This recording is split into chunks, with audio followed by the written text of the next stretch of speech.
In 1513, a man sat in exile, stripped of his title, tortured, and humiliated by the very government he once served.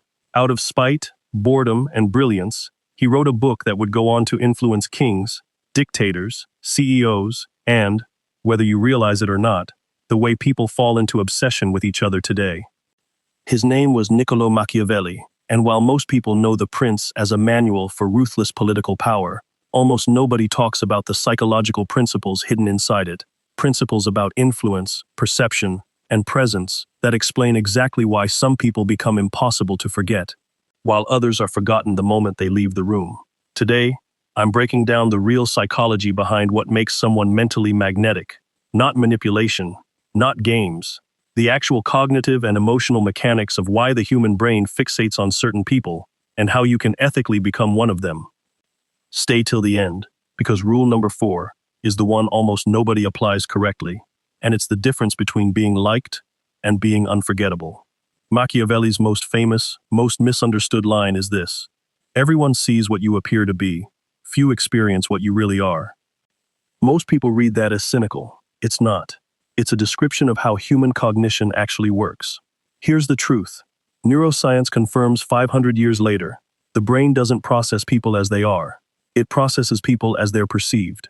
Your reputation, your energy, your first impression, these get stored in someone's mind as a mental shortcut, a kind of internal file, and once that file is created, the brain resists updating it. This is called the confirmation bias loop.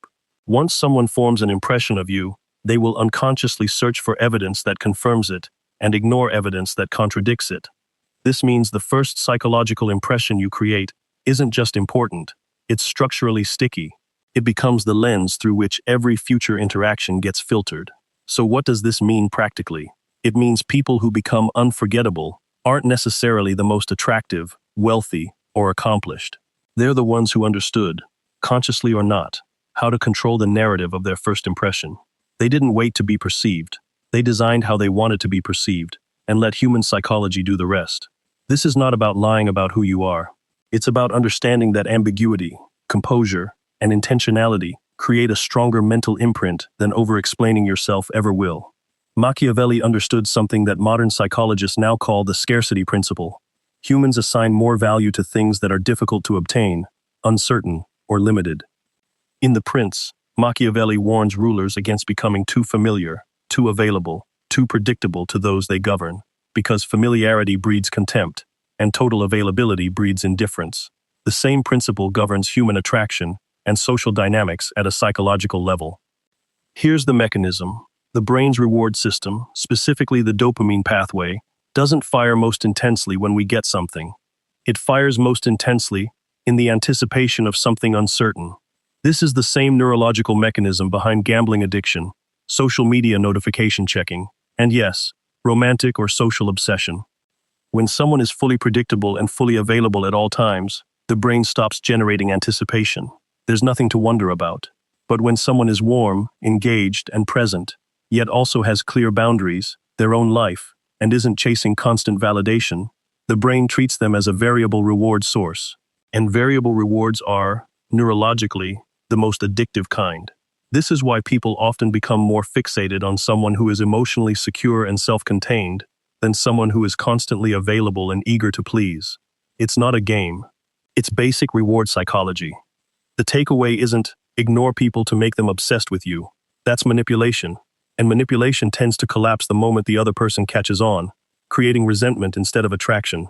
The real principle is build a life, identity, and sense of self so genuinely fulfilling that your attention becomes something people value, not something you're desperately handing out. One of Machiavelli's core strategic principles was observation before action. He advised rulers to study human nature relentlessly, to understand what people fear, what they desire, and what drives their decisions, before ever attempting to influence them. Translate that into modern psychology, and you get one of the most underrated skills in human connection, being an active observer instead of a compulsive talker.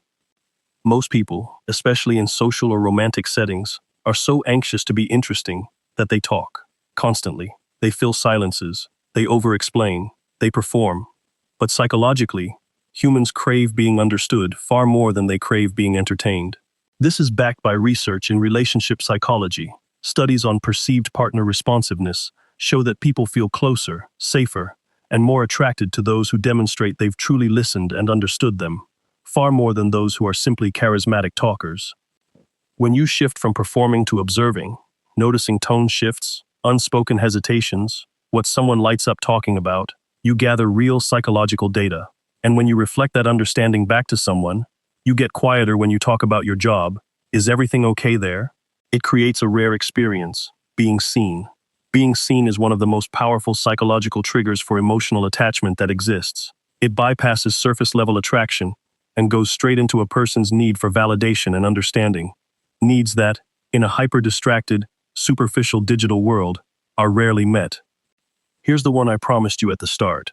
Machiavelli argued that a ruler must be feared and respected, but never hated, and crucially, must occasionally show controlled strategic vulnerability to seem human rather than purely calculating. Total invincibility creates distance. Total openness creates disposability. The sweet spot is what modern psychologists call controlled vulnerability. Here's why this matters so much. Research on interpersonal attraction shows that vulnerability is one of the fastest accelerants of emotional closeness known in psychology. But, and this is the part almost everyone gets wrong, vulnerability without any prior established value reads as neediness, not intimacy. If you share deep, unfiltered vulnerability with someone before they've built any respect or attraction for you, their brain files it under burden or red flag, not connection. But if vulnerability comes after someone has already registered you as competent, secure, and self-possessed, the same vulnerability gets filed completely differently. It reads as trust, as intimacy, as this person is showing me something real, and I'm privileged to see it. This is the exact sequencing Machiavelli implicitly understood in leadership. Establish competence and respect first, then reveal humanity strategically, not compulsively. Most people do it backwards. They lead with their wounds, their insecurities, their oversharing, hoping it creates instant closeness. Instead, it often creates discomfort or pity. The people who become genuinely unforgettable let their strength speak first, and their vulnerability follow, as a gift, not a plea. I want to be very clear about something, because this content sits in a space that gets easily misunderstood. Everything I've just explained, perception management, scarcity, observation, controlled vulnerability, describes psychological mechanisms that already exist in the human brain. Understanding them isn't the dangerous part. Using that understanding to manufacture false intimacy, exploit insecurity, or control someone against their own interest, that's the dangerous part. Machiavelli's ideas have survived 500 years not because they teach cruelty, but because they teach an unflinching, realistic view of human psychology, how status, perception, and emotion actually function, rather than how we wish they functioned. The healthiest, most sustainable version of becoming unforgettable isn't about engineering someone's obsession through manipulation.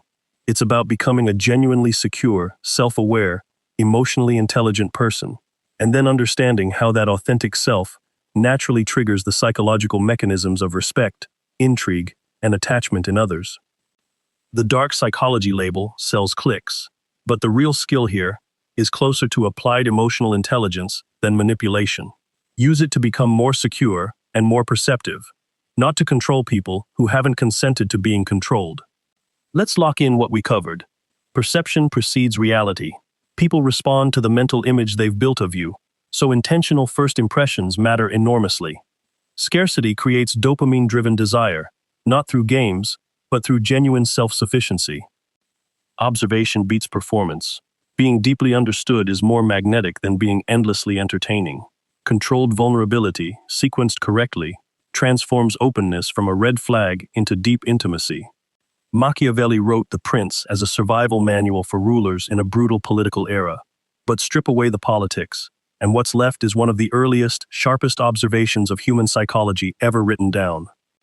If you want more breakdowns like this, where I take historical philosophy and decode the modern psychology hidden inside it, subscribe, because next week I'm breaking down Sun Tzu's Art of War through the lens of modern negotiation psychology, and it might be even more useful than this one. Drop a comment, which of these 4 principles do you think you're weakest at? I read every single one. See you in the next video.